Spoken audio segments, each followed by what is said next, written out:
Bom dia a todos, presenciais e virtuais. Que Deus nos abençoe, o nosso propósito de estudo e aprendizado. Vamos fazer a nossa prece.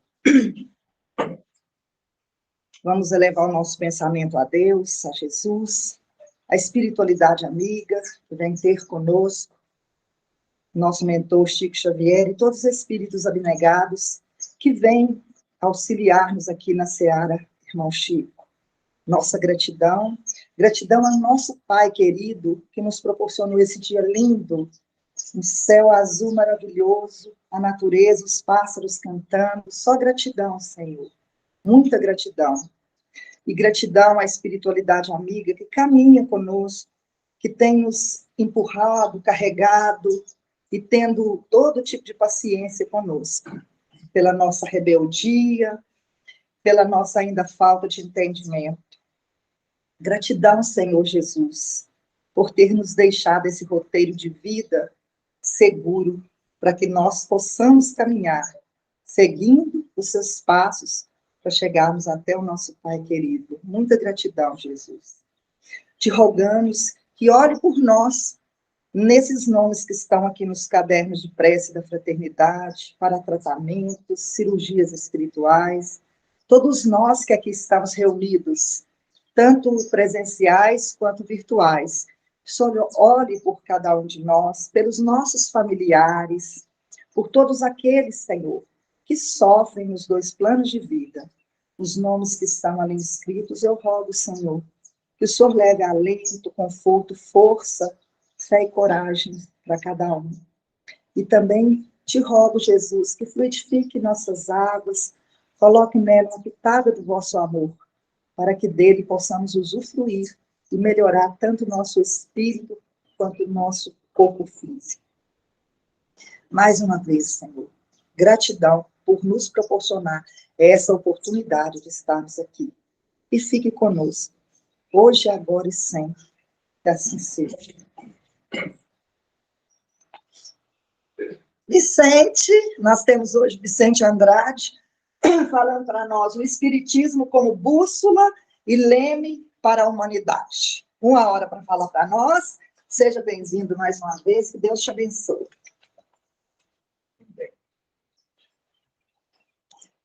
Muito bom dia a todos. Que Jesus nos abençoe, nos ampare, que nós possamos aprender mais um pouco essa manhã com a nossa querida doutrina espírita.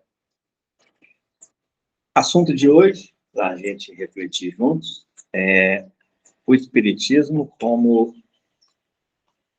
bússola e leme da humanidade e de nossas vidas, obviamente, que a humanidade é um composto de células, e cada um de nós é uma dessas células, né, dessa humanidade tão grande. E falando não da humanidade terráquea só, porque nós sabemos que há muitas moradas na casa do Pai e outras humanidades em outros mundos, em outras moradas da casa do Pai, também usufruem das bênçãos da doutrina espírita.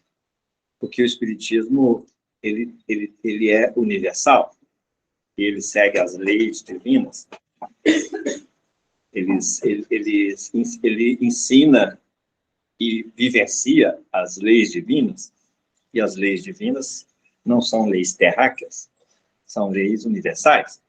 Então, quando a gente fala de Espiritismo, a gente não está falando só de nós aqui, estamos falando de uma doutrina de amor e de caráter universal.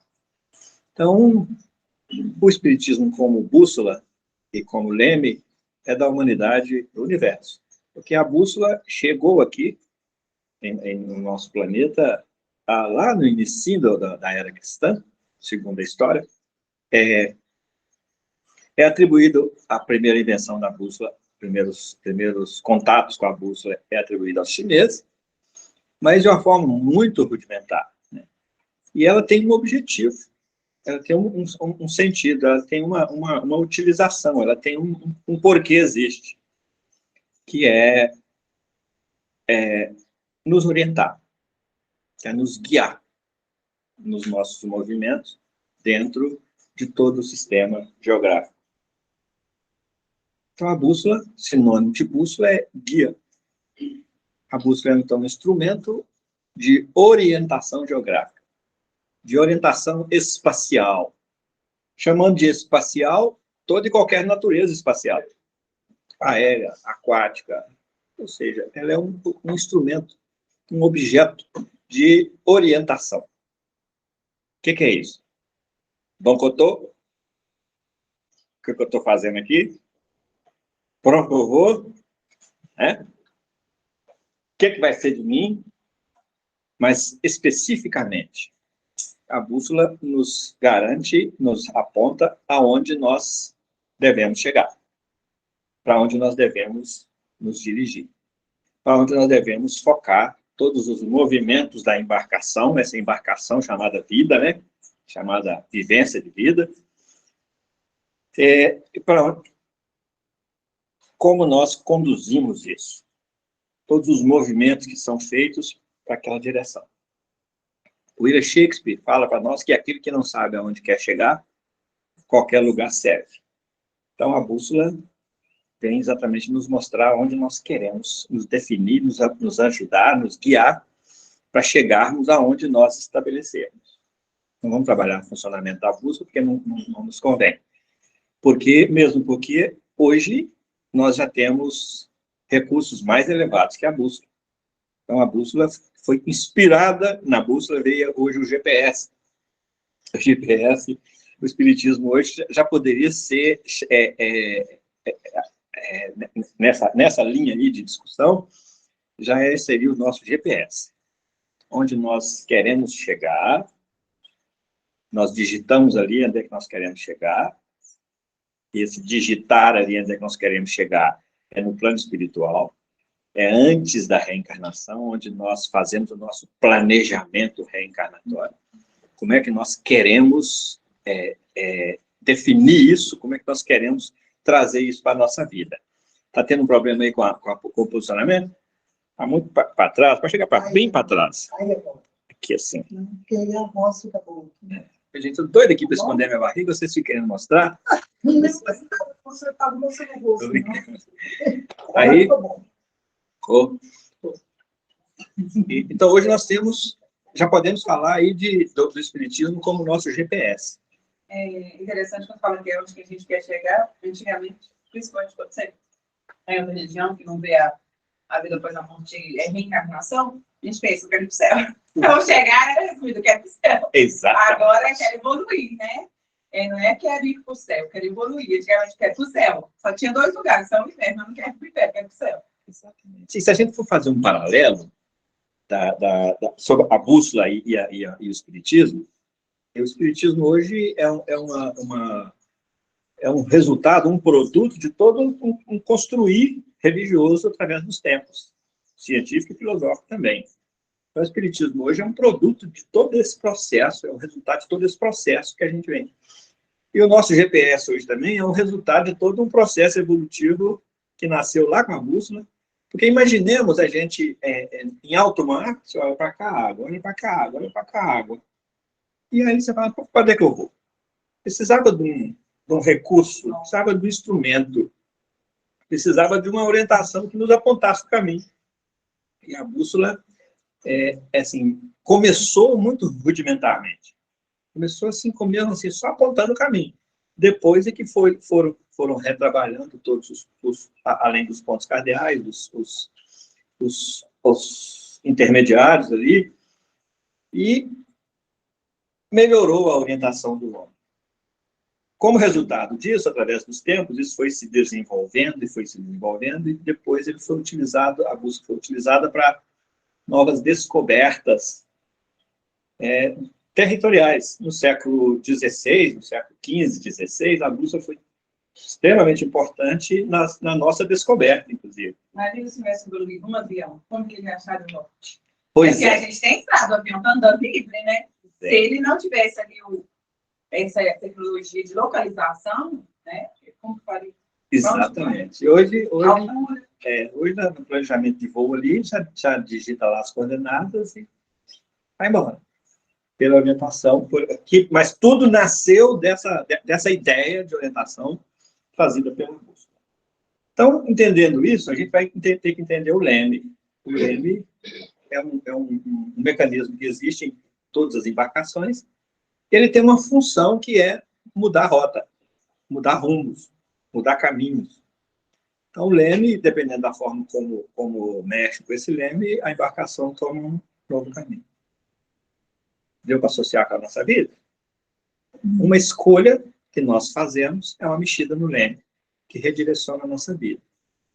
E o Espiritismo vem nos educar, nos ensinar a fazermos escolhas. Às vezes a gente deixa esse leme desgovernado, né? A deriva. Sim. E aí costuma o barco ficar só rodando, sem sair do lugar.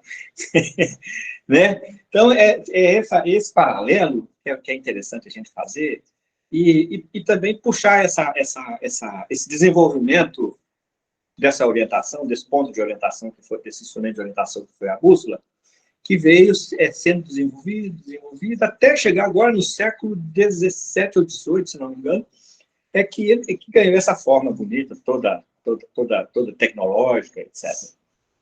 Mas antes eram instrumentos bem rudimentares que apontavam isso utilizando leis da natureza, o magnetismo, o centro magnético da Terra, de tal forma que essa orientação levava no destino. Como isso funcionava, tecnicamente a gente não tem, assim, não tem essa formação. Mas o resultado final é que eles levavam a criatura, ou a embarcação, ou a comitiva, levava no seu destino, onde se queria chegar. Nós fazemos o planejamento nosso no plano espiritual antes de reencarnar. Já chegamos aqui com tudo já digitadinho no GPS, está tudo prontinho. É preciso de pegar a embarcação. De vez em quando a gente depara com a cidade à beira do caminho, e o GPS já nos mostra, inclusive, todos os pontos, tudo que a gente vai encontrar, até os pequenos radares, nos mostra tudo que a gente vai sair para uma viagem. E quando a gente vem para cá, a gente vem nessa viagem. Então, hoje, mais que a bússola, o GPS, o Espiritismo pode ser visto assim na nossa vida. Porque ele nos mostra quem está conosco na caminhada, quem está na margem, quais são as forças que conjugam aí as energias dessa viagem. Então, nos mostra tudo, nos esclarece tudo. A gente precisa de focar nisso. Aí a gente volta lá no início, amar a Deus sobre todas as coisas. É o primeiro mandamento que nós recebemos. Isso já tem mais de 4.000 anos. Amar a Deus sobre todas as coisas. E hoje a gente fica se perguntando se a gente realmente está sintonizado com o primeiro mandamento. E amar ao próximo como a si mesmo. Depois vem Jesus, mais de 1 milênio depois é que ele vem e fala para nós. Ó, além de amar a Deus sobre todas as coisas, tem uma ponte, que é o próximo. Então a gente vai percebendo que da mesma forma que a bússola foi sendo desenvolvida, o nosso raciocínio, a nossa sentimentalidade também, através dos tempos, foi sendo desenvolvida. Então, nós viemos muito a conta-gotas. Primeiro, Abraão é chamado lá do povo de Noé, da descendência de Noé, dos semitas. Noé teve 3 filhos. Lembrando disso, está lá no Velho Testamento. Jafé, Cão e Sem. Dos semitas veio Abraão, do povo semita, da descendência de Sem. E Abraão recebe a incumbência de cultivar na nossa mente o Deus único. Então, Moisés vem bem depois fundamentando isso. Mas o Deus único, Abraão já recebe o cajado para caminhar nessa direção e plantar na nossa mente o Deus único. Por quê? Porque sem essa unicidade divina, nós ficamos meio perdidos aqui, sem orientação. Porque qual Deus nós vamos seguir? Um ou outro. Aí hoje ainda a gente está meio desorientado, porque a gente ainda tem alguns deuses, né? E a gente fica na dúvida, sigo esse aqui, eu sigo esse, Mas aí vem o Espiritismo e traz para nós, na questão 12, alguns atributos da divindade. E dentre esses atributos, um deles é a unicidade divina. Aí, essa unicidade divina que nós recebemos hoje, ela guarda a relação com o primeiro mandamento, amar a Deus sobre todas as coisas. Eu sou o Senhor teu Deus, que te tirei da escravidão do Egito. Não terás diante de mim outros deuses. Está tudo no primeiro mandamento. Não cultuarás imagem, não construirá e nem cultuará imagem diante de mim. Porque eu sou Deus zeloso, que visito a iniquidade do pai no filho, na terceira ou quarta geração. Isso é o primeiro mandamento. Que chegou para nós só amar a Deus sobre todas as coisas. Mas tem tudo isso aí. Está falando de reencarnação, eu sou o Deus zeloso, que visita a iniquidade do pai no filho. Quem que é o pai? Eu. Quem que é o filho? Eu também. Quem que é o pai? Você. Quem que é o filho? Você também. Como é que Jesus se chamava? O filho do homem. Nós somos filhos do homem. Cada um de nós é filho das próprias escolhas, dos próprios atos. E escolhas que nós fazemos, muitas vezes, sem observar a orientação que nós temos. E nós temos orientação. Essa iniquidade do pai e do filho seria que, assim, o erro do pai, depois, há tantas gerações que fala, seria a reencarnação e que estaria ali estruturando. O pai vem, comete a iniquidade. O que é a iniquidade? Gerações depois, ele é o filho. Depois ele volta. Só tem um jeito de ele voltar, que é como filho. Né? Aí, está falando de quê? Do sétimo princípio fundamental, que é a lei de causa e efeito. Nós somos responsáveis pelos nossos atos, pelas nossas práticas, pelas nossas escolhas. E se a orientação já existe, porque Deus não descuidou de nós hora nenhuma, não nos faltou orientação hora nenhuma. Emmanuel, no livro A Caminho da Luz, ele fala para nós, ele ensina para nós e narra para nós esse momento do encontro de Jesus conosco, na hora que nos recebe, falando lá dos exilados de Capela, nos recebe sob os seus cuidados, em que ele promete para nós, fala assim, olha, não vão lhes faltar absolutamente nenhum recurso. Eu vou enviar mensageiros periodicamente e não vai faltar nenhum recurso. A gente vê gradativamente as orientações chegando através dos mensageiros do Cristo. E aí ele promete, em um determinado, no momento oportuno, eu mesmo irei. Isso através dos tempos, isso é a bússola se desenvolvendo.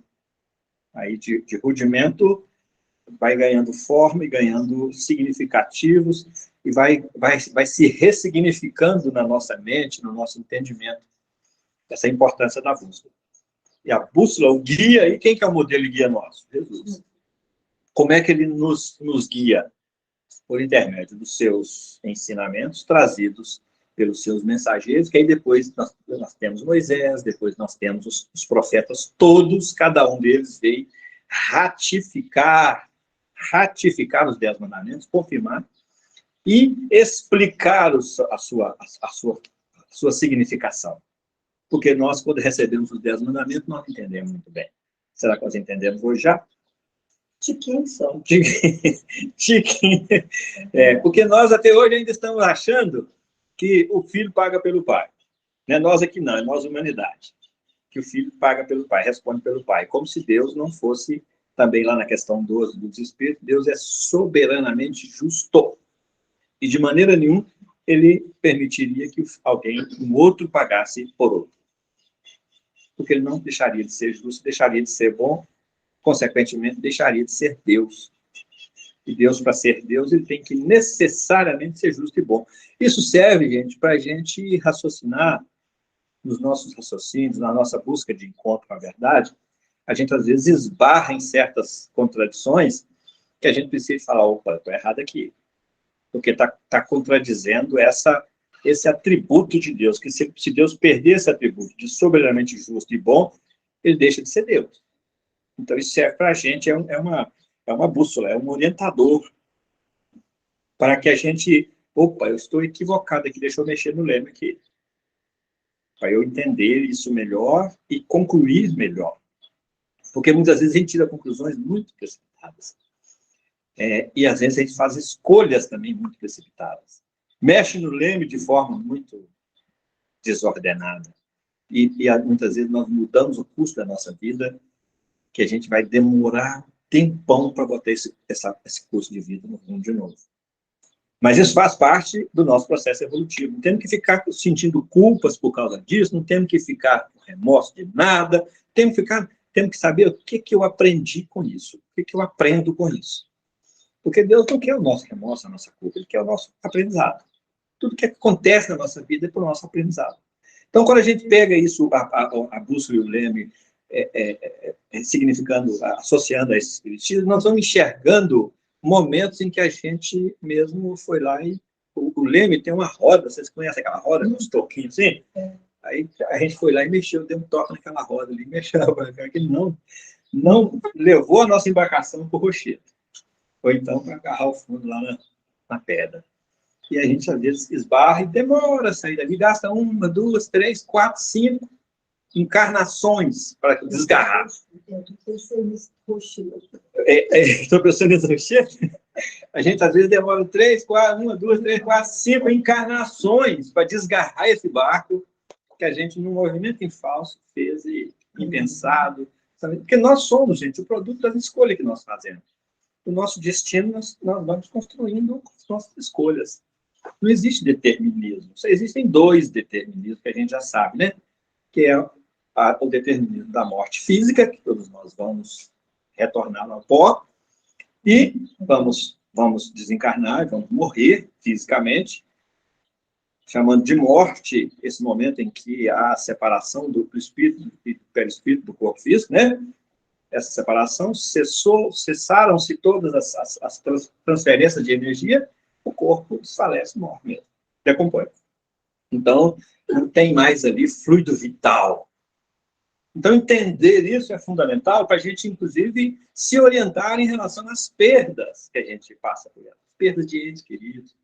Porque o Espiritismo vem trazer, vem fortalecer com muita ênfase aquela que foi a bandeira do Cristo, uma das principais, que é a imortalidade da alma e a vida futura. O Espiritismo vem trazer para nós, apontar nessa direção e trazer essa ferramenta para a gente utilizar, que é a assimilação e a internalização da ideia da imortalidade. Porque não basta saber que é imortal, eu preciso começar a aproveitar essa imortalidade para mim. Eu não basta ter uma bússola e não olhar para ela. Uai, eu só ficar com ela na mão, a embarcação vai para onde quiser. Eu preciso de utilizá-la. E a gente tem um conceito de imortalidade, que Jesus trabalhou isso muito, e que no final, no último ato de Jesus, aliás, o primeiro ato de Jesus após a crucificação, foi se mostrar para Madalena, para a humanidade, através de Madalena. Então, naquele momento ali, Madalena é um instrumento que Jesus utiliza para se mostrar imortal. É um grito de imortalidade. E a gente ainda fica desesperando com a perda. É óbvio que a gente tem direito de sentir saudade, de sentir falta, ninguém é indiferente a isso, ninguém é alheio a isso, mas nós precisamos de aprender a conviver com isso, sem que isso nos tire da rota do equilíbrio. Sem que essa possibilidade da perda nos interfira no nosso caminho. Deveria saudar, né? Não seria perda, seria uma mudança. Uma mudança, A gente chama de perda aquilo que, na verdade, é uma mudança. A gente chama de perda porque a gente perde o relacionamento físico, né? Mas é só um processo de mudança, só e apenas um processo de mudança. Mas como a gente vai entender isso se nós não internalizarmos em nós a imortalidade da alma, a vida futura, todos os conhecimentos que o Espiritismo traz para nós através do estudo dos seus 15 princípios fundamentais. Porque os 15 princípios, eles são base de todo o Espiritismo. Por que a gente vai estudar Espiritismo sem conhecer com o máximo de profundidade possível os 15 princípios fundamentais? Porque sem eles, o Espiritismo não tem liga. E sem eles, a compreensão da nossa vida também, ela não tem liga. Sem eles, os 15 princípios fundamentais, o Evangelho não tem a mesma liga. A gente fica, às vezes, se perguntando como é que a gente dá conta, como é que outras pessoas que não conhecem os 15 princípios fundamentais, não consideram na análise do Evangelho, como é que eles entendem isso? Como é que eles Mas é que cada um entende segundo a sua capacidade de compreensão. Mas a essência do Evangelho passa pelo Espiritismo, porque o Espiritismo vem exatamente, como essa bússola e esse leme, vem exatamente nos mostrar um novo ponto a ser alcançado, um novo objetivo, um novo ideal a ser alcançado, com seus princípios fundamentais, e vem também, com os princípios, trazer para nós alguns lemes para a gente, através da compreensão, mudar o nosso rumo, mudar o nosso destino. Isso rumo, gente, tanto racionalmente falando, quanto sentimentalmente falando. Porque, quanto moralmente falando, existe a bússola moral instalada dentro de nós. Moral como regra do bem proceder. Aí, os espíritos vêm e perguntam, como é que eu posso distinguir entre o bem e o mal? Aí, o Kardec pergunta, os espíritos respondem, o bem é tudo que está conforme a lei divina. Quem que nos mostra o que está conforme a lei divina? Essa orientação que nos é concedida através dos tempos, como bússola, que se implanta na nossa própria consciência. E lá estão escritas as leis divinas. Está lá na questão 621 do Livro dos Espíritos. As leis divinas. Então, essa consciência que nós temos hoje é o nosso juiz, é o nosso julgador no sentido de julgar, no sentido de corrigir, de orientar, de estabelecer caminhos rumos certos para a gente, que é a nossa consciência, mas a gente não dá muita importância a ela. Muitas vezes a gente, mesmo sabendo, tendo consciência do que é certo, o que é errado, nós preferimos seguir as nossas conveniências. Então, trocamos a nossa consciência pela conveniência, que a conveniência nos gera mais bem-estar momentâneo, prazer momentâneo, mas é tudo ilusório, a conveniência. Enquanto a consciência, ela nos mantém direcionados para esse rumo. E quando nós contrariamos essa consciência, nós começamos a gastar um pouco a mais de energia para retornar ao caminho e para consertar isso tudo, que é o que vem acontecendo conosco através dos tempos. Alguma pergunta? Tem participação aqui, não, né? Quando eles deram, a Nayara que está coordenando aqui? A Maiara ou Maiara, se quando tiver alguma pergunta, alguma participação, você nos interrompe, fica à vontade, viu? Tá certo. Um abraço para você. Um abraço para você. Outro. E a gente vai vendo, quando o Espiritismo chega, pontuando para nós É pontuação, gente. Porque o Espiritismo nos respeita. Você quer ir por esse caminho? Faz. Mas ele pontua. Esse aqui é que está de acordo com o bem. Esse aqui é de acordo com a moralidade, a bússola moral. Esse que está. E isso é muito claro para a gente. Nós é que ainda estamos meio que acostumados a pegar outros caminhos e acabamos querendo continuar nesse mesmo caminho. Mas é fundamental que a gente enxergue através dos tempos essa preocupação, essa atenção de Jesus no campo das nossas orientações. Porque da mesma forma que ele promete que mandaria mensageiros, ele manda então os profetas. Os profetas, gente, eles vêm, Joel, por exemplo, vem trazer um tipo de mensagem. Ezequiel já vem trazer um outro tipo de mensagem. Ezequiel já vem trazer para nós, assim, uma reinterpretação do primeiro mandamento. Tem um capítulo todo no livro de Ezequiel que é explicando para nós esse processo de lei de causa e efeito, de responsabilidade pessoal, de reencarnação, e vem mostrando para nós que aquilo que você trouxe, que você observou aí, que aquele que comete a iniquidade, ele mesmo é que vai ter que responder por ela. E Ezequiel usa uma figura muito bela, que ele fala assim, aquele que comeu a uva verde, esse é que terá os dentes estragados. Então, trazendo para nós essa noção, essa consciência de responsabilidade pessoal, como uma orientação muito segura. Não entra nessa de fazer para o outro responder, porque na hora que chegou o primeiro mandamento, nós entendemos dessa forma, que o filho pagava pelo pai, literalmente. Porque não tínhamos aquela consciência ainda da reencarnação, da responsabilidade pessoal, da lei de causa e efeito. Não tínhamos esse aprendizado. Então, Jesus vem além de vir trazer... Aliás, nem era Jesus, era o Cristo, né?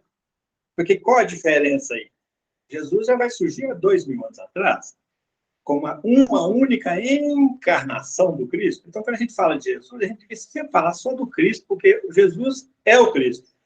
E o Cristo se corporifica aqui, se materializa aqui, encarna, né? Reencarna, né? Encarna, que sai lá de cima e vem aqui nos planos mais baixos, no socorrer. Uma única encarnação dele aqui.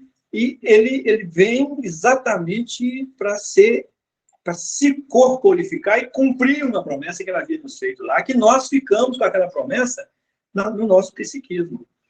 Os 3 reis magos, quem contou para eles que o Cristo, o Messias, ia vir?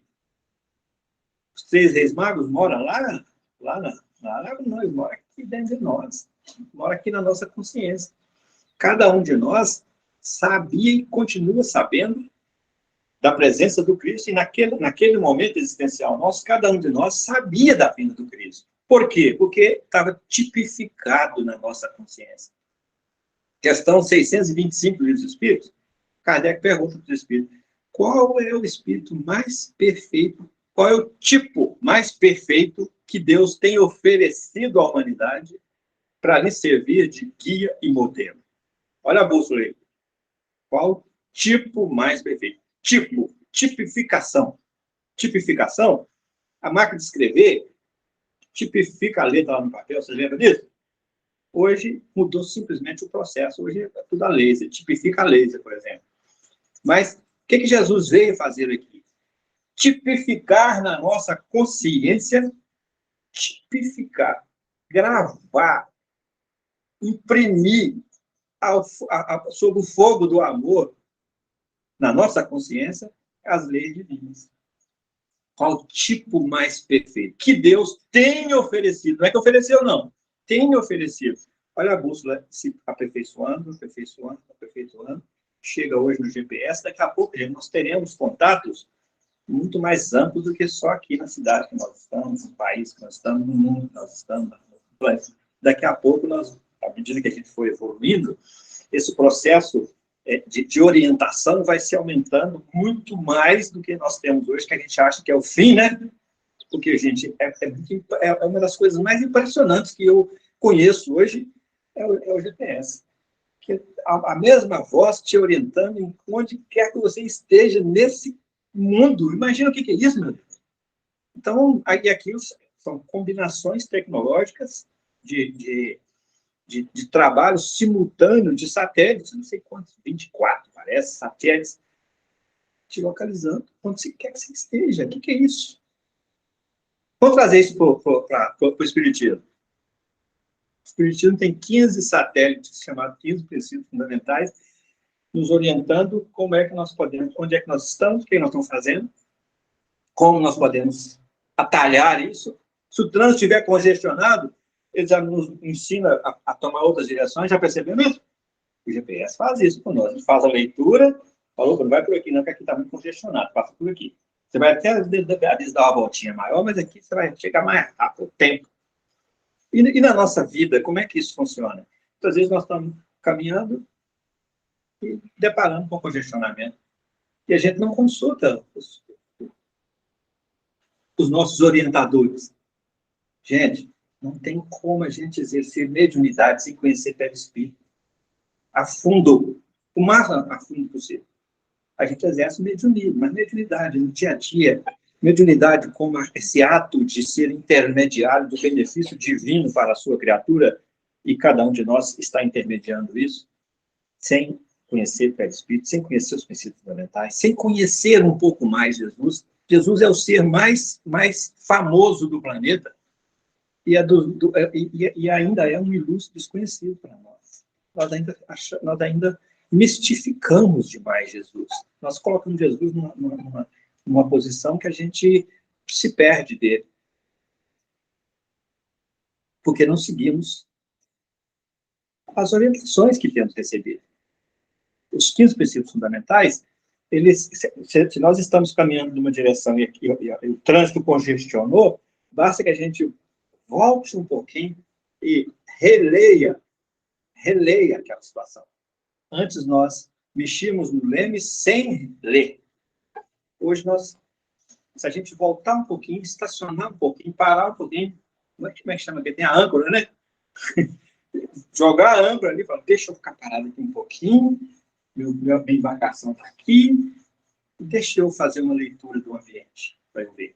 Deixa eu jogar os faróis dos princípios fundamentais aqui nessa realidade, para eu entender melhor, para eu mexer no leme com segurança, com certeza, com caridade. Aqui no nosso caso, com caridade. Fora da caridade não há salvação. Salvação de quê, gente? Salvação exatamente dessa estagnação do processo que a gente chega, ou então dessas dificuldades que vão surgir na nossa vida. E caridade, segundo a entendia Jesus, nós conhecemos essa resposta de cor salteado, né? Qual o sentido da palavra caridade, segundo a entendia Jesus? É benevolência para com todos, indulgência para com as imperfeições dos outros, perdão das ofensas. Tem hora que o perdão, a mágoa, é uma barreira que cai no nosso caminho. Desmoronamento, né? É uma mágoa que cai no nosso caminho, então, por aqui você não passa. Não tem como passar. Você vai ter que buscar novos caminhos aqui. E é novos caminhos dentro de você. A orientação vem para nós.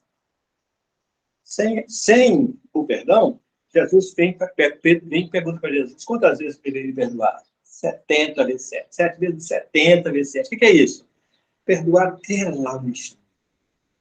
Você vai ter infinitas vezes, tantas quantas forem necessárias, porque nós estamos em relação ainda, e relação pautada em muitos equívocos de interpretação, em muitas manobras nesse leme, muito impensadas.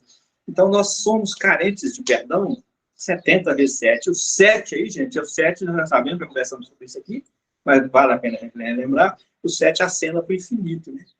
O 7 é essa combinação de possibilidades, as 7 cores do arco-íris, que vão gerar todas as tonalidades, as cores básicas, as 7 notas musicais. Então, esse 70 vezes 7 aí está muito ligado nesse... Não é que ser 7 vezes 7 é 490 vezes. Não. 490 vezes. Oi? Os 7 mares. Os 7 mares? Pois é, menina. Isso é a Bia? É a Bia. Ei, Bia, conheci sua voz aqui, menina. Olha só.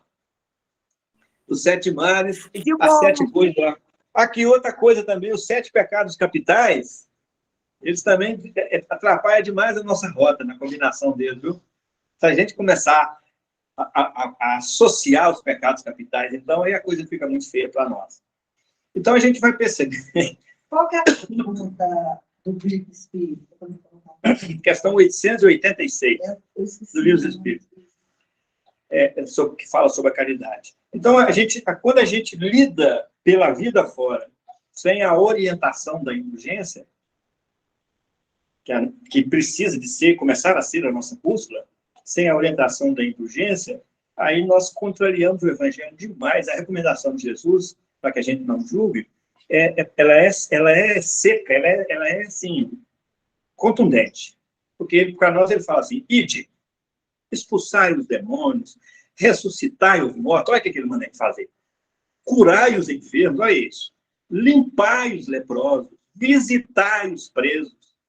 Ele fala para a gente ir, para sair do casulo, para sair de si, para a gente esquecer um pouco o egoísmo e trazer para nós um pensar coletivo, um pensar no outro, o olhar à ponte que é o próximo.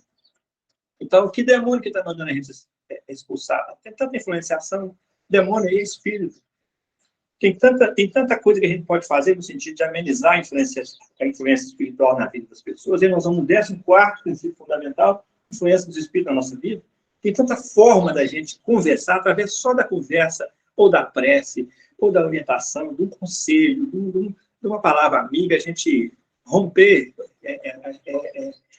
amenizar essa influenciação negativa de espírito na vida das pessoas, expulsar os demônios. É isso.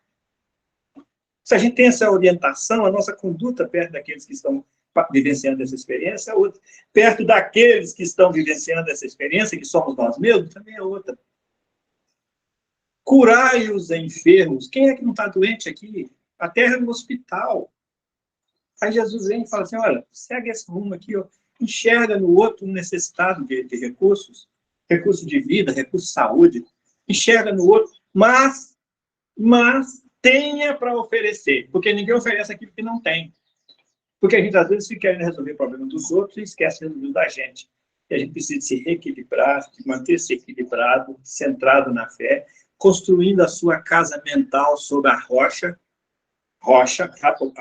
O homem sensato, Jesus nos ensina, é aquele que constrói a sua casa sobre a rocha do entendimento, a rocha da orientação, a rocha da firmeza, a rocha da coerência, a rocha da lealdade, a rocha da sensibilidade, a rocha da firmeza de propósito, porque a gente, às vezes, o nosso caminho balança demais, assim, muda demais, altera demais. Constrói a casa sobre a rocha, que aí vem a tempestade, vem o vento e não abala essa casa. Gente, o que mais tem na nossa vida do que tempestade, do que vento? Do que vendavais, do que chuvas fortes, do que chuva de granizo. Mas a gente às vezes, está tudo muito bem, de repente vem um vendaval que balança a casa toda. Casa mental da gente. Se ela não é construída sobre uma rocha, se ela não está seguindo uma orientação segura, que é o Evangelho, como é que nós vamos manter equilibrado? E assim a gente vai trazendo aí os princípios fundamentais do Espiritismo, que é em si o Espiritismo, né? Todo o Espiritismo passa pelos princípios, e trazendo como esses recursos de orientação que Deus disponibiliza para nós, para todos nós, para cada um de nós. E aí a gente vai vendo como é importante a gente se manter equilibrado, para que na hora que vem o vendaval, a casa não se abale. Isso é preciso que a gente tenha base de sustentação. Como é que anda a nossa fé?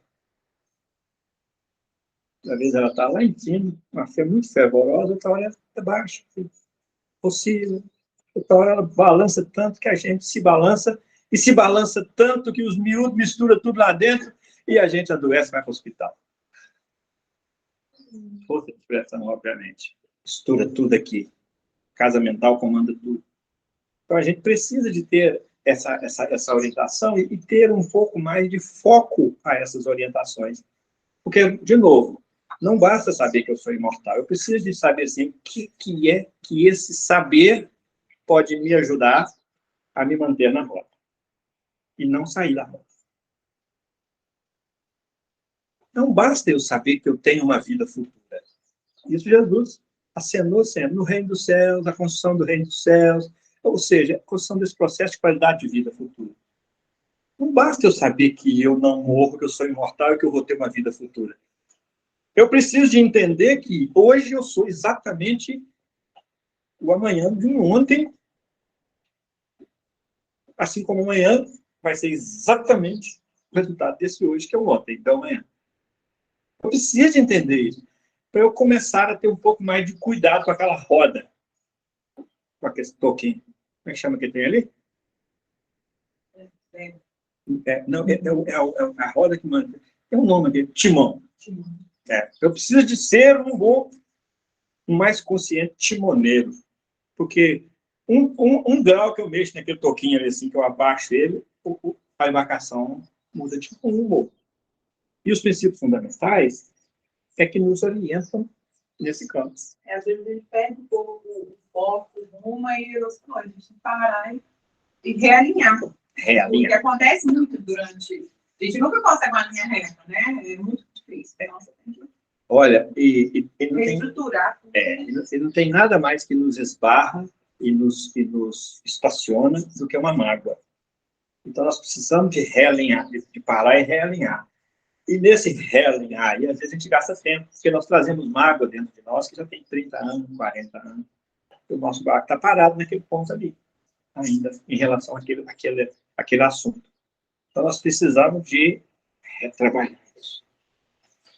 E aí, nós precisamos de entender perdão não como sendo o perdão da forma como a gente imagina. Acontece muito assim, eu estava assistindo aquela série sobre a tragédia de eu acho que essa questão da mágoa, né? Às vezes você perde um ente querido, acontece uma situação muito difícil, a família acaba junto, morre todo mundo junto em espírito, né? Porque não vence aquilo e caminha, acha uma motivação para continuar. Sim. E aí a família vai, perde.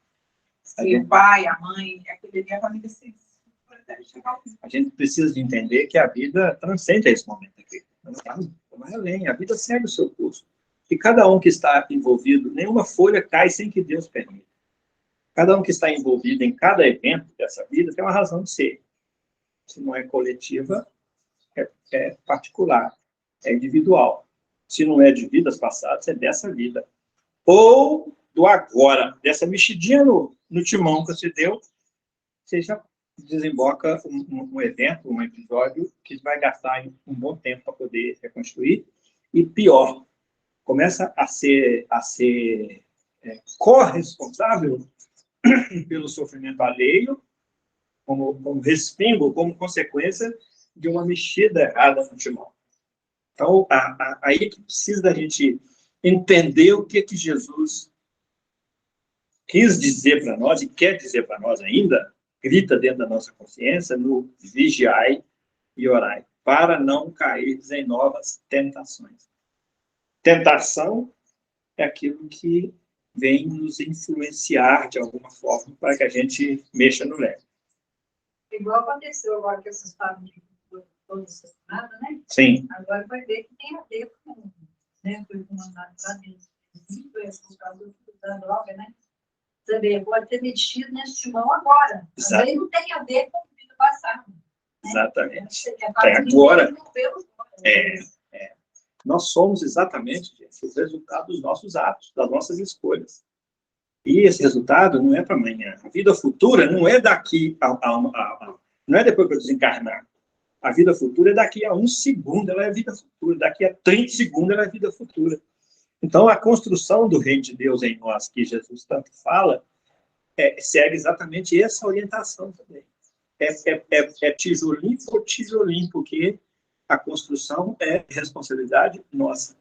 E mais que isso, nós ainda precisamos e temos que contribuir com a parte que nos toca na obra da criação. Está lá na questão 132 dos Espíritos, quando Kardec pergunta sobre o objetivo da encarnação. Nossa.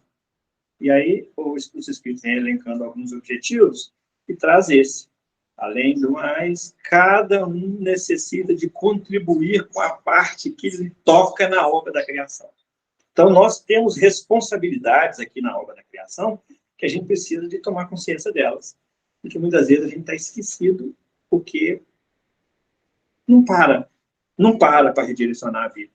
Então, muitas vezes a gente precisa de parar um pouco, às vezes até recuar um pouquinho, para poder avançar com mais aceleração e mais segurança. Sim, Cida. Muita Maria falou na questão, né? Essa semana foi muito falado sobre isso, do agora. De repente, eles vieram juntos, se reuniram com proposta de mudar a atitude de outras. Sim. Cumprir no futuro de algo passado. Aí chegaram aqui complicaram mais ainda, né? Sim. Não conseguiram. Sim. Né? Isso aí, gente, nos remete à parábola do joio e do trigo. O joio e o trigo moram dentro de nós. Nós trazemos em nós o joio e trazemos em nós o trigo. Da forma como nós lidamos com esses valores é que nós vamos redirecionando a nossa vida.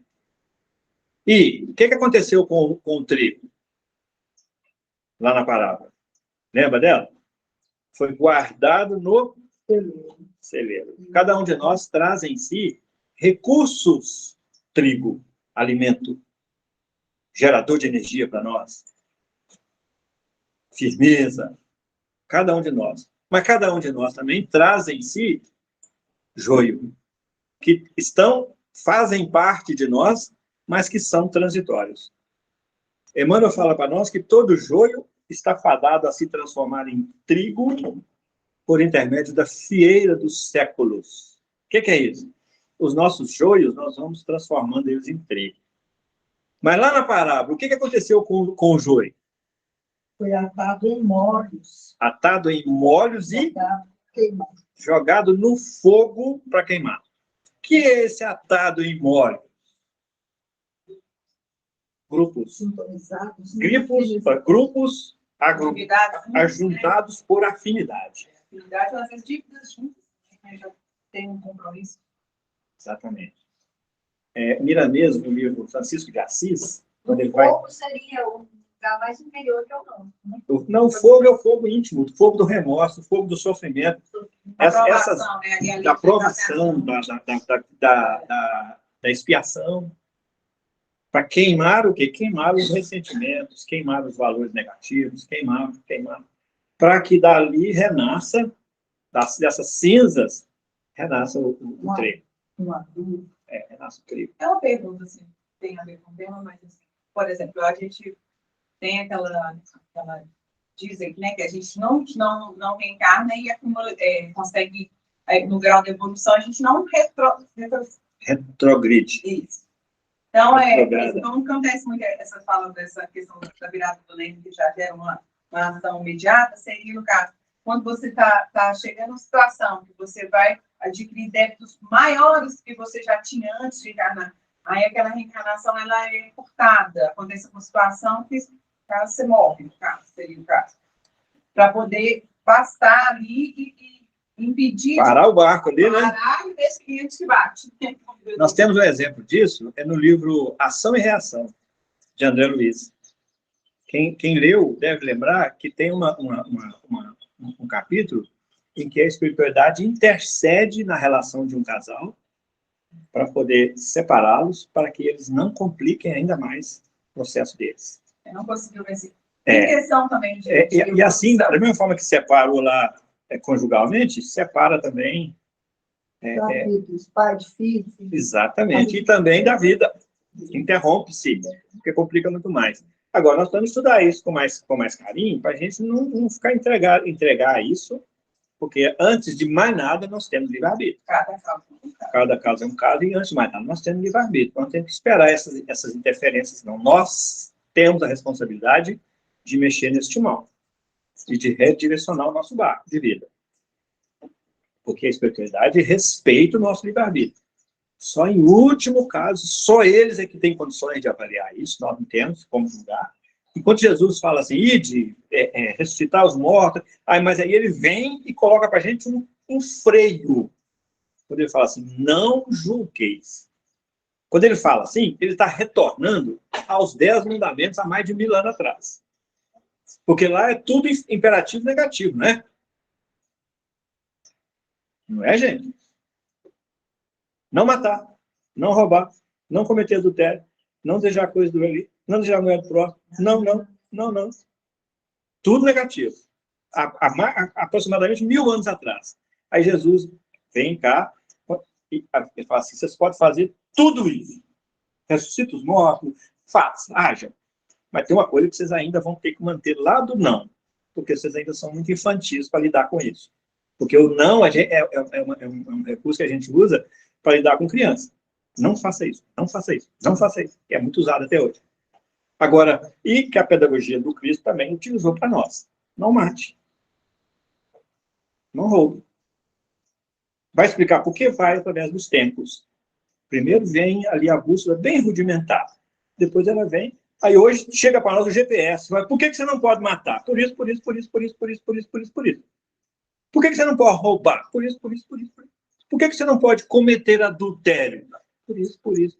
Mas lá atrás, nós ainda ficamos achando que a adulteração era só na parte conjugal.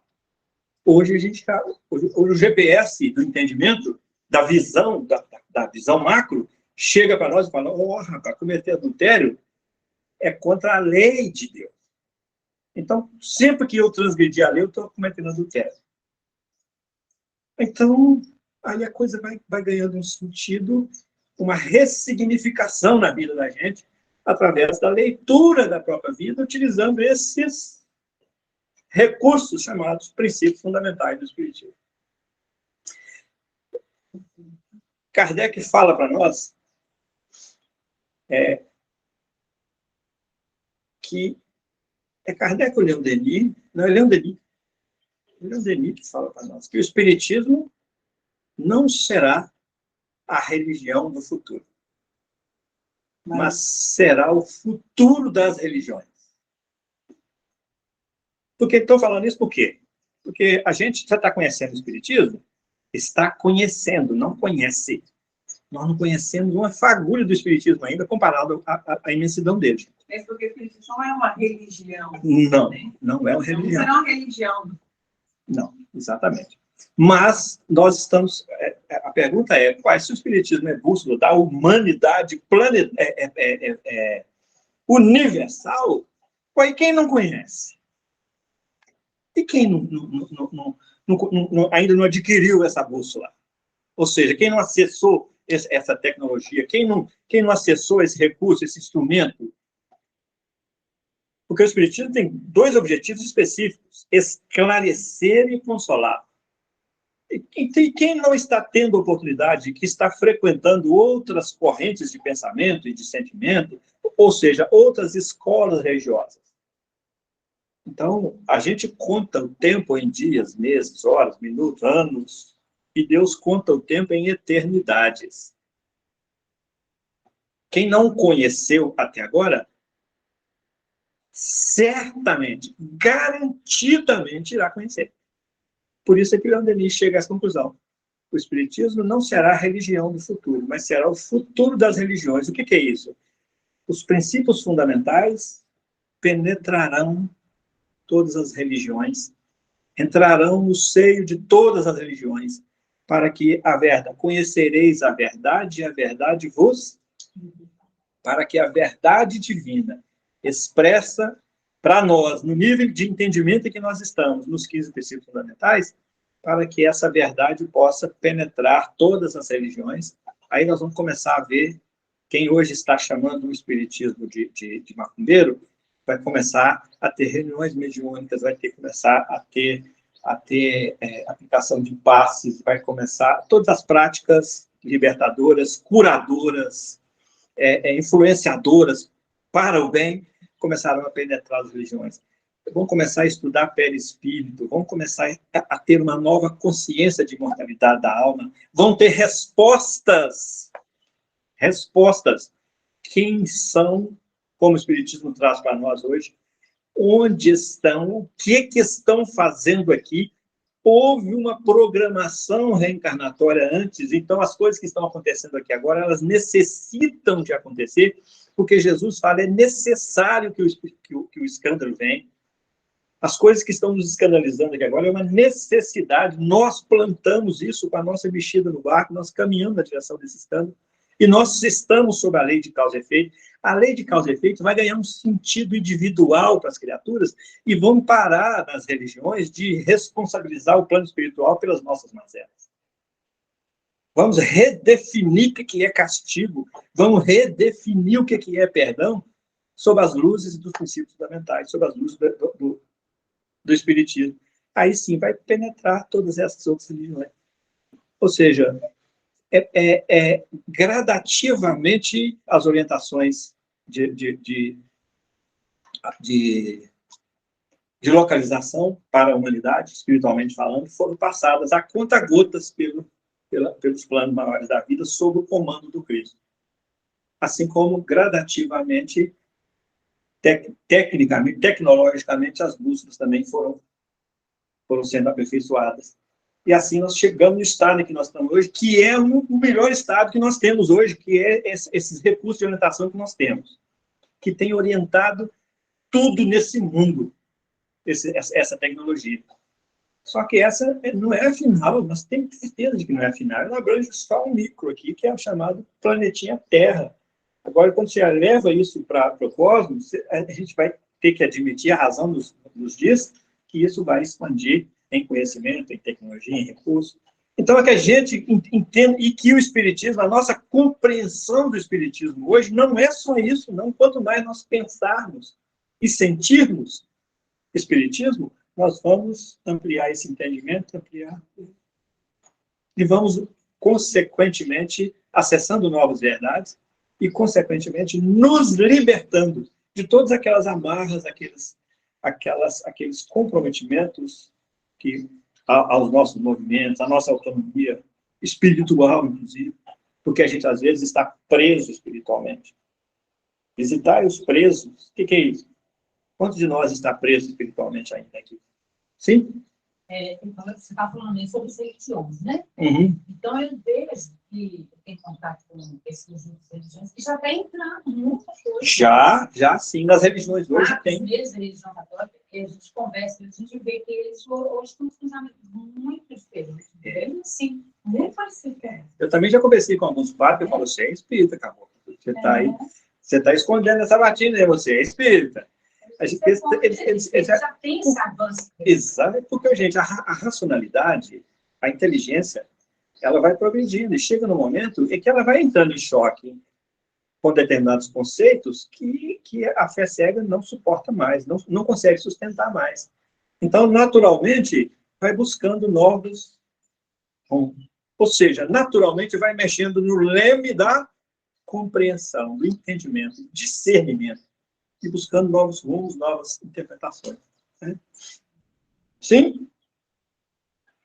Acabou, né? Nosso tempo, né? Alguém quer perguntar? Dá tempo mais 3 minutos. A Cida falou. Falou, não, mas a gente toma. Isso é, deixa eu te perguntar uma coisa. Você Emprestado. falou que Jesus encarnou aqui na Terra, né? Sim. Mas antes disso, ele teve uns processos para ele chegar onde chegou. João, evangelista, abre o seu evangelho, logo no primeiro capítulo, ele vem identificando Jesus. No princípio era o verbo, ele vem falando de Jesus. E aí ele fala de Jesus assim, e antes que o mundo existisse, ele já era do verbo ser. E Emmanuel, no livro A Caminho da Luz, também fala de Jesus e fala a cena para nós com esse processo evolutivo dele, que certamente ele passou pelas mesmas situações que nós. Por isso, lá, hoje, ele vem para nós e fala assim, eu sou o caminho. Eu já fiz esse trajeto aí. Eu sou a verdade. Eu sei o que acontece com você. Eu sou a vida. Eu já testifiquei dessa vida. Porque eu estive entre vocês e já me apareci para Madalena, inclusive. Estou vivo. Né? Então, o que ele fala para Madalena? Vá e diz aos meus irmãos que eu vivo. É o recado que dá para Madalena. Então, quando a gente vai associando isso, o evangelho vai ganhando sentido na vida da gente. E a gente vai arranjando meios de tocar nesse timão, redirecionando o rumo das nossas vidas, só que agora com uma consciência nova. Consciência esclarecida pelo Espiritismo, que veio com essa missão de esclarecer. E aí ele atinge o consolo, porque aí nós vamos nos consolando naturalmente, a partir do momento em que vamos colhendo benefícios das nossas escolhas novas. Aí, o próprio consolo. Qual que é a segunda bem-aventurança? Bem-aventurados os aflitos, porque eles serão consolados. Como é que nós vamos ser consolados? Ficando consoláveis. Porque enquanto a gente não ficar consolável, o consolo vem, a gente não aceita, não recebe. Ficando consoláveis, por nossa conta. Retrabalhando aqui a nossa receptividade. Porque muitas vezes nós fazemos escolhas pela vida fora que nos prende tanto, nos gera tantos obstáculos que os benefícios que vêm não chegam em nós. O consolo que vem não chega. Então, com essa nova visão, nós vamos ficando consoláveis. Quando a gente senta na cadeira de passo, o que o passista fala para nós? A primeira coisa. Eleve o seu pensamento, faça uma prece a Jesus. O que ele está falando? Naturalmente, nós temos em nós uma camada energética que, às vezes, o benefício que vem, bate e volta. Então, o que ele está falando? Faz uma prece para você abrir uma brechinha para o benefício chegar e entrar. Senão, você não vai receber. Você não vai ficar receptivo, não vai ser consolado. Então, está falando para nós assim, fique consolável, faça a sua parte. Fique consolável, faça escolhas melhores a partir de agora. Para ficar consolável na frente. Alguém mais quer falar, gente? Perguntar, falar? André. André depois cortou o cabelo, ficou caladinha, né? Ficou tímida. Assim. Acho que tirou. Ficou mais bonita, né? Ficou mais bonita, né? Mas menos falante. Ah, porque é muita informação, né? É. Eu fico pensando assim, eu ia te fazer essa pergunta individualmente, agora não sei do como. É, bem uma pergunta não individual. Vamos lá. Eu fico ouvindo você falar, sério, eu até coloquei isso assim. Eu fico pensando assim, gente, tem, né, para seus estudos e tal, você tem muita instrução, né, muito conhecimento. E você consegue aplicar na sua vida, assim, porque eu fico ouvindo e parece que eu estou tão distante disso tudo, né? Aí eu fico pensando, mas será que ele também consegue aplicar? Porque o fato da gente saber não significa que a gente consegue, de fato, colocar tudo em prática. Não, quando a gente consegue aplicar 2%, é bom demais. 2, não é 10, não. Mas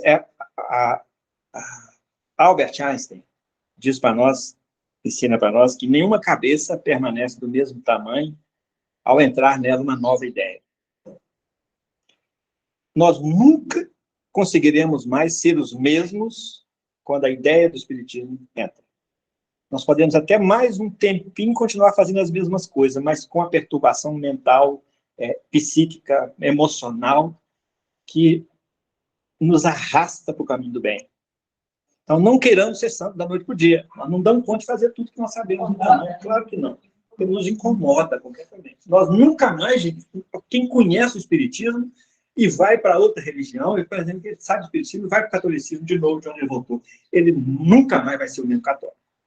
Aí vira um conflito o tempo todo, né? Os nossos instintos com a Sim. nossa razão, que Sim. já está com vários conhecimentos diferenciados. Então, não queiramos ser santos, mas sigamos o que o Evangelho do Espiritismo nos ensina. Reconhecerás o verdadeiro espírita cristão pelo esforço que ele faz a cada dia para combater as suas más inclinações. Não está falando, ele está falando, ele fala para nós também do homem de bem, que é resultado de um processo de conquista. Então, não nos culpemos assim, não ficamos com magoar, não ficamos com culpa, nossa, sei, eu não faço. Não, eu vou me esforçar para fazer. Porque naturalmente, o incômodo consciencial vai nos induzir para esse caminho do bem. Porque nós vamos continuar fazendo e numa infelicidade de um tamanho, como a gente já está sentindo. Olha como isso mexe com a gente quando a gente fala, poxa, eu que estou fazendo isso ainda, sabendo disso. Ainda para com isso, muitas vezes. Mas esse esforço é o que Jesus espera de nós, é o que o Pai espera de nós, é o que o progresso, é a evolução espera de nós. Que a gente se esforça a cada dia para combater as nossas más inclinações. O que o apóstolo Paulo fala lá na carta aos Romanos? Ele fala assim, o bem que eu quero fazer, isso eu não faço. Mas o mal que me constrange, isso eu faço. Logo à frente, no versículo seguinte, ele fala assim, entretanto, não sou eu que faço isso, mas é o pecado que há em mim. O que ele está falando? O que é pecado? O que ele já traz de bagagem espiritual e de tendência negativa é que faz com que ele escorregue. É esse que nós temos que vigiar. Por quê? Nós não conseguimos fazer o bem que nós fazemos, mas o mal já nos constrange. Antes, o mal não nos constrangia. Hoje, o mal já nos constrange. E é o primeiro sintoma. Porque, a partir desse constrangimento, nós não conseguimos fazer o mal, continuar fazendo o mal de consciência tranquila mais. E isso, naturalmente, vai mudando de degrau, de prateleira em prateleira, a gente vai se libertando dela. É tipo antes do mal, Carmo. prazer. Sim, porque sempre que a gente sai daqui, no ano passado, a Denise falou assim, muitas chibatadas que nós levamos, eu não saio assim, sabe? Eu saio, confesso, um pouco frustrada em relação, né, a onde eu estou, né, as coisas que eu ainda faço, mas eu saio pensando assim, eu já mudei, porque Sim. eu olho para mim de um tempo atrás e olho, né, eu consigo fazer isso, quem eu era e quem eu sou, e eu vejo muita mudança. Sim. E a maior mudança que eu vejo é exatamente o que você falou aí. O quanto que coisas hoje me incomodam que antes não incomodavam. Sim. Então, é isso. A gente precisa aprender a lidar com isso, que é uma é uma inteligência emocional. Porque a gente, às vezes, tem inteligência intelectual, mas ela bate na gente. A gente precisa ter essa inteligência emocional também para lidar com as próprias mazelas, sem perder essa orientação, esse rumo, lidando com as próprias mazelas, né? E aí a gente vai passo a passo, passo a passo, passo a passo, e assim, a proposta não é fazer da gente santo da noite para o dia, mas é fazer com que a gente vá trabalhando as nossas más inclinações. Até quando pergunta de que natureza eu posso saber de que natureza foi a minha última encarnação, os Espíritos respondem assim: observai as vossas tendências. É o que o apóstolo Paulo está falando para nós lá, o pecado que havia nele. Só que ele foi trabalhando isso, só que Paulo é Paulo, né? Paulo é Paulo. Paulo tinha uma bagagem espiritual que ele certamente conseguiu, nessa encarnação, reverter esse processo totalmente, virando santo, né? Virando santo da noite pro dia. Só que ele tinha uma bagagem. Tanto é que Jesus, conhecendo Paulo como ele conhece, quando Ananias questiona se vai salvar Paulo, ele fala assim: não, ele é por mim vaso escolhido. O que é vaso? Não é vazia, não. Ele é por mim vaso escolhido. Eu só estou equivocado.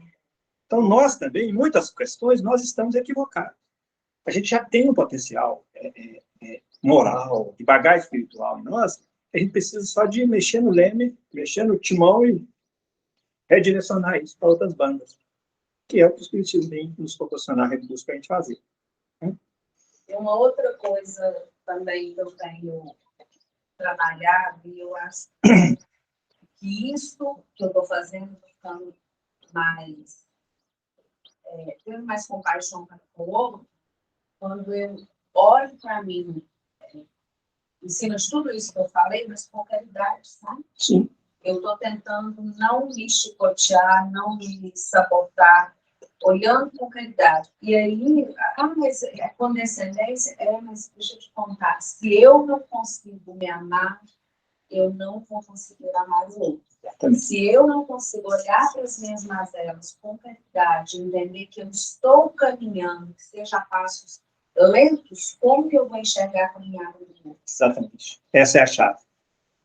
Essa é a chave. O Espiritismo não nos cobra nada, não nos exige nada, ele nos orienta, nos esclarece e espera e investe em nós. A cada texto que a gente lê é um investimento do Espiritismo sobre nós. Agora, o que nós vamos fazer com isso é conosco. Nós é que precisamos de aumentar o nosso discernimento, aprender a começar a ter olhos de ver e ouvidos de ouvir. É o que Jesus falava sempre que aparecer essa expressão no Evangelho, sempre. Voltemos atrás e vemos o que gerou essa expressão de Jesus. Ele está anunciando uma lei nova. Quando ele fala com Nicodemos sobre a reencarnação, ele fala: ele tem olhos de ouvir, que veja. Quando ele fala que Elias que João Batista é o Elias que havia de vir, ele fala: quem tem olhos de ouvir, de ver, que veja, que ouvido de ouvir, que ouça. Ele está ensinando, falando para nós, através de João Batista e Elias, ensinando a lei da reencarnação. E assim, sempre que ele expressar isso, fiquemos atentos que ele está anunciando uma lei nova ali para nós, no Evangelho. Com Deus, gente, nós temos que parar, né? Vamos fazer a prece, gente, para nós agradecermos. Aliás, antes da prece, mais algum questionamento? Você não pode ir embora para casa com... Eu não consegui dormir, não. Parece que alguém me contou. Você não perguntou se fechou as dúvidas. Eu estava com vergonha de atrapalhar, mas não. Em relação à revolução, por exemplo, a gente pensa que é tudo feito aqui, né? Ele vai, estuda e volta e põe em prática. Bem, mas assim, o espírito ele é vivo, né? A partir do mesmo desencarnado, ele tem ação, né? E, por exemplo, eu vejo muito casos de espíritos que desencarnam e se associam a falanges e fazem um trabalho no potencial que é muito maior do que fariam aqui na Terra por mal. Vamos dizer assim, e tem alguns por bem, igual o André Luiz, que parece-me, né, a gente não sabe das anteriores dele, que assim, ele fez uma evolução enorme no plano espiritual. E existem esses que se vinculam e ficam esses trevosos, né? Ficam 3, 4, 5 séculos trabalhando como chefes de falanges de trabalho horrível. Então, ali dentro da evolução dele, ele não estaria atrasando, ele está só mantendo um padrão que ele já tinha. Ah, com certeza. O espírito, dentro do que o espírito não retrograda, né? Você está falando, né? Essa dúvida que fica pensando que a pessoa... Olha, gente, a gente precisa discernir bem entre o espiritual e o material. Encarnado e desencarnado. Porque o espiritismo é leme e bússola para o espírito, onde quer que ele esteja. Emmanuel abre o livro Pensamento e Vida dele com a expressão: a casa mental é o espelho da vida em toda parte. O que ele está falando para nós? O espírito, onde ele vai, ele se leva, por intermédio da sua casa mental. Do tamanho que ele é, do jeito que ele é. E, inclusive, com as suas responsabilidades e com o seu livre-arbítrio. E que o exercício do livre-arbítrio para o mal, ele traz consequência mediante a lei de causa e efeito. Para o espírito, onde quer que ele esteja. Então, as ações espirituais no plano espiritual também estão sob a égide da lei de causa e efeito, que é uma lei divina e é universal. Então, quando nós aqui mexemos nesse timão e fazemos escolhas ou tomamos direções equivocadas, até nós reequalizarmos, realinharmos na direção das leis divinas, nós vamos dar bastante volta. Parábola do filho pródigo. Pela religião, o filho pródigo retorna ao pai. Mas aí entra a religiosidade. Esse retorno foi acolhido, mas a sua consciência traz em si a responsabilidade de reparar tudo que ele fez no processo de ida. Está tranquilo isso? No processo de volta, então ele vem reparando, só que com uma nova mentalidade. Reencontrou com o pai. Isso é religião. A religiosidade é a prática dessa religião. Desse sentimento novo. Tranquilo? Então, aí, no plano espiritual, onde quer que nós estejamos, nós somos responsáveis dos nossos atos. E estamos sujeitos não ao castigo de Deus, de jeito nenhum. Estamos sujeitos a assumir, e temos que assumir, estamos sujeitos a nos responsabilizarmos por tudo que nós fizemos para desarmonizar as leis, o funcionamento das leis divinas, que são naturalmente harmônicas. Então, aquilo que nós fizemos, nós vamos ter que ir lá e fazer tudo que nós fizemos, fizer o efeito contrário, para que aquilo tudo reharmonize-se com a grande harmonia do universo, que é a lei divina.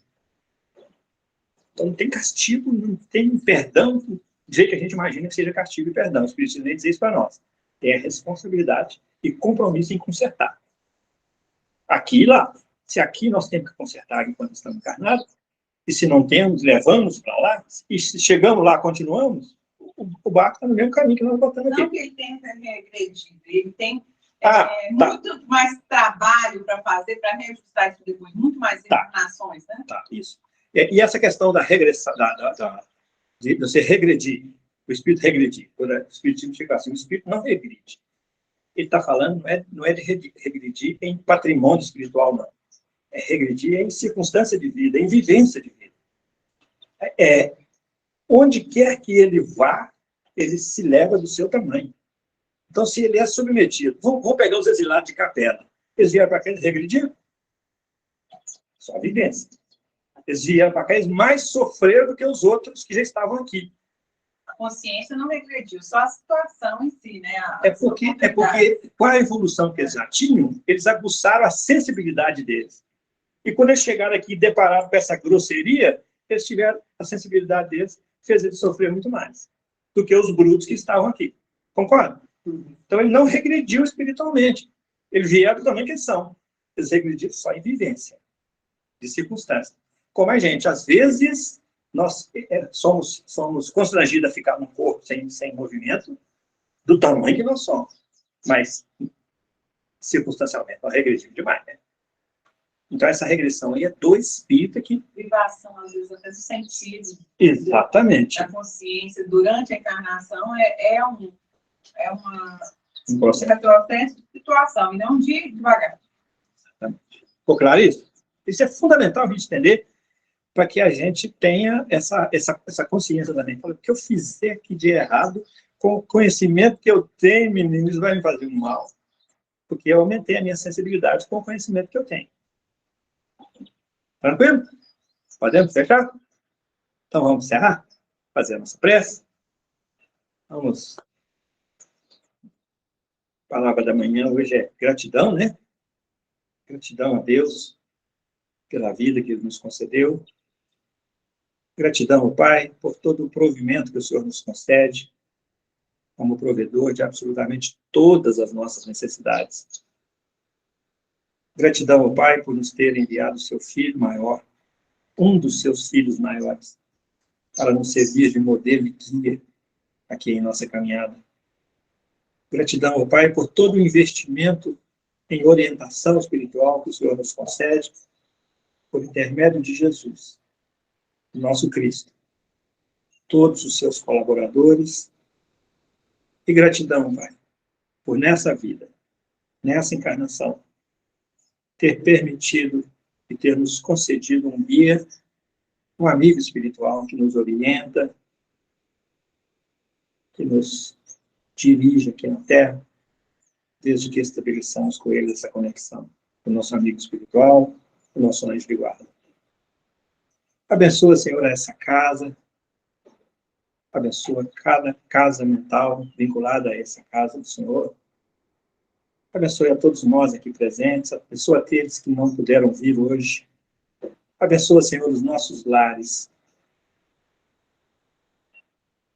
Abençoa os nossos familiares. Abençoa, Senhor, os nossos companheiros de caminhada, mais equivocados, que ainda não tiveram a oportunidade de acessar as suas orientações. E fortaleça, Senhor, em nosso entendimento e em nossos corações, o propósito de retomarmos o caminho do bem e de evitarmos a todo custo o caminho do mal. Obrigado, Senhor, por mais esse dia, por mais essa manhã tão bela, e obrigado por mais essa lição que o Senhor nos traz, nos orientando, nos guiando, e estabelecendo, Senhor, em nossas mentes, o modelo do seu comportamento quando estiver entre nós. Esteja conosco, Senhor, em todos os momentos da nossa caminhada. E ajuda-nos a nos mantermos vinculados ao Senhor. E que assim seja. Assim seja.